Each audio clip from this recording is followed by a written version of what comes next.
My name is Emily Carter, and until I was 34, I believed I had the perfect life.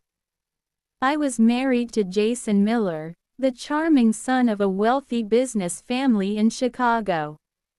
We had been together for 11 years. Everyone admired us. From the outside, we looked like the couple every family envied. But appearances can be expensive. My father, Richard Carter, had built Carter Industrial Solutions from a tiny warehouse into one of the Midwest's most respected manufacturing companies. He started with one truck, 2 employees, and endless determination.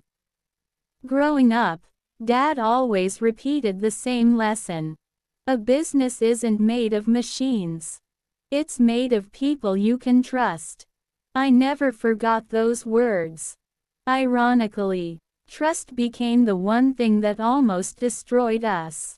When I married Jason, my mother-in-law, Linda Miller, welcomed me with open arms.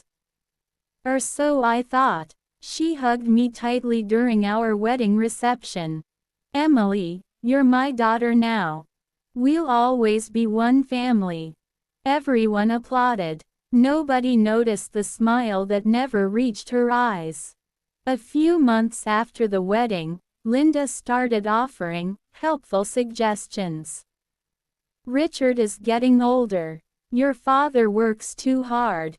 Maybe Jason could help manage the company someday." Dad always smiled politely. "I'm not retiring anytime soon." Linda laughed. "Oh, of course not." But she never stopped asking. Years passed. Dad expanded the company. Jason worked in finance but constantly insisted he wanted to support the family business. Eventually Dad allowed him to oversee a few investment projects. Nothing major. Nothing dangerous. At least, that's what we believed. Linda became strangely interested in every hiring decision. Whenever someone retired, she somehow knew an excellent candidate. Whenever a department needed help, she had another recommendation. "He's hardworking. She's trustworthy. They're practically family."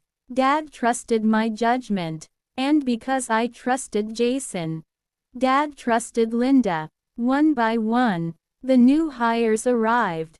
Accounting, human resources, purchasing, warehouse supervisors, payroll assistants, administrative managers, security coordinators. No one realized how connected they all were. 3 years later, the company had nearly 300 employees.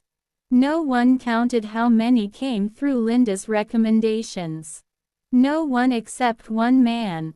Our elderly HR director, Frank Dawson. Frank had worked beside my father for 28 years.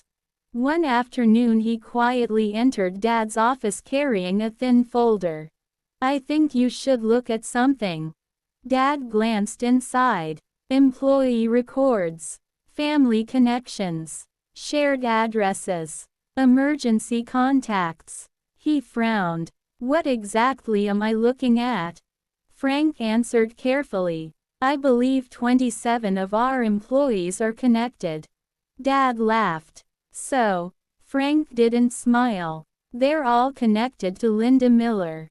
Silence filled the room. Dad assumed it was coincidence. Large families existed. Friends recommended friends. Nothing illegal. Nothing suspicious. He closed the folder. Frank left unconvinced. At home, I mentioned the conversation during dinner. Jason almost dropped his fork. "What? Oh, Frank thinks your mom recommended too many employees." Jason laughed louder than necessary. "That's ridiculous." Linda, sitting beside him, smiled calmly. "I only wanted to help."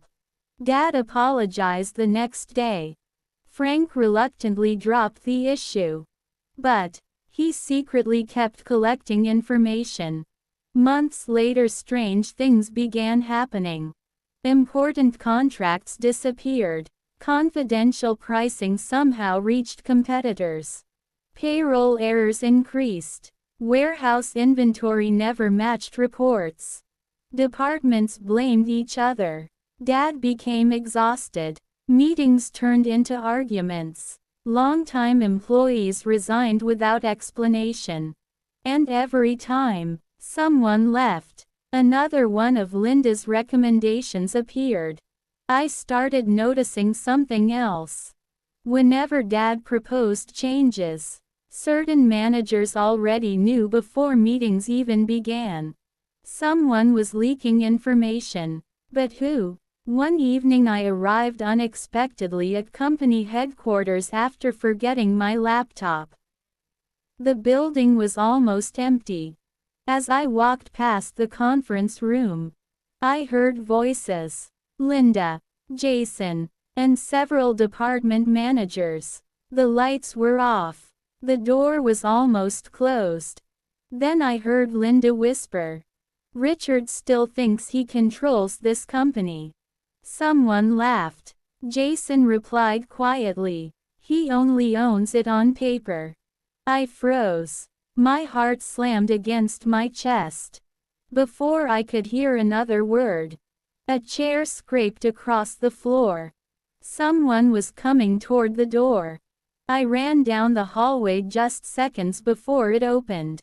That night, for the first time in 11 years, I realized my marriage might have been part of a much bigger plan. That night, I barely slept. Jason lay beside me, breathing peacefully, while my mind replayed the words I'd heard. He only owns it on paper. Maybe I'd misunderstood. Maybe they were joking. But deep down, I knew better. The next morning, I drove to my father's office before sunrise. Dad looked surprised. "Emily, you're here early." I closed the door behind me. "Dad, I think something is very wrong." For the first time, I told him everything I'd heard outside the conference room. He didn't interrupt me once.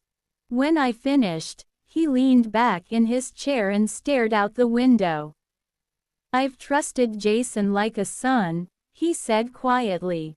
"I know. And Linda?" I nodded. "I think she's been planning this for years." Dad was silent for a long time. Finally, he reached for the phone. "Call Frank Dawson." An hour later, Frank walked into the office carrying 3 thick binders. "I was hoping you'd ask." Dad looked confused. "You've been preparing for this." Frank gave a tired smile. "I've been documenting it for almost 4 years." He opened the first binder. Inside were hiring records, payroll files, organizational charts, and handwritten notes. Then he slid a single sheet across the desk. At the top, in bold letters, were the words. Every name had lines connecting them to someone else. Cousins, brothers-in-law, former co-workers, college roommates, neighbors. And at the center of the chart, Linda Miller. Dad's face turned pale. "This can't be real," Frank quietly replied. "I checked every record 3 times." The deeper we looked, the worse it became. Several department managers approved each other's expenses. The purchasing team consistently awarded contracts to the same suppliers. HR ignored complaints involving those 27 employees.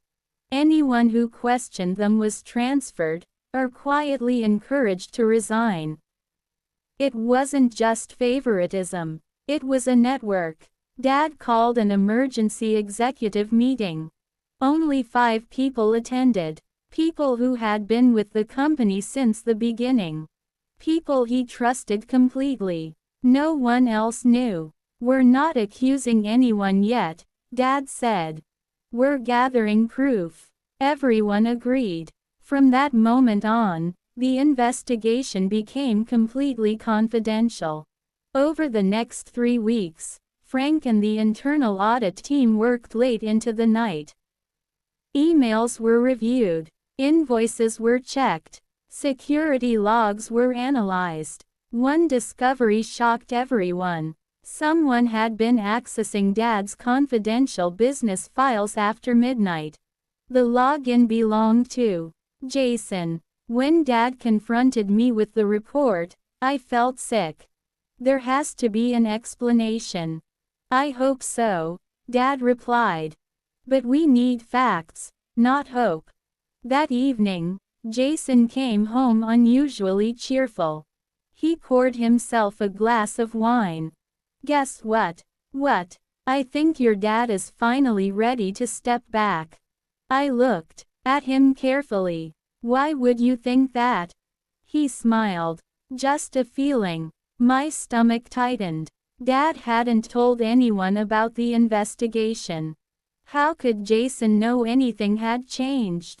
The next day, another surprise arrived. Frank handed Dad a small USB drive.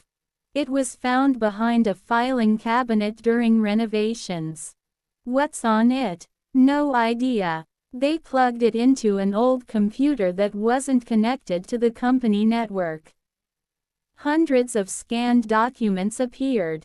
Private contracts, internal financial reports, executive meeting notes, files that should never have left Dad's office. Someone had been copying confidential records for years. Then we opened one folder labeled.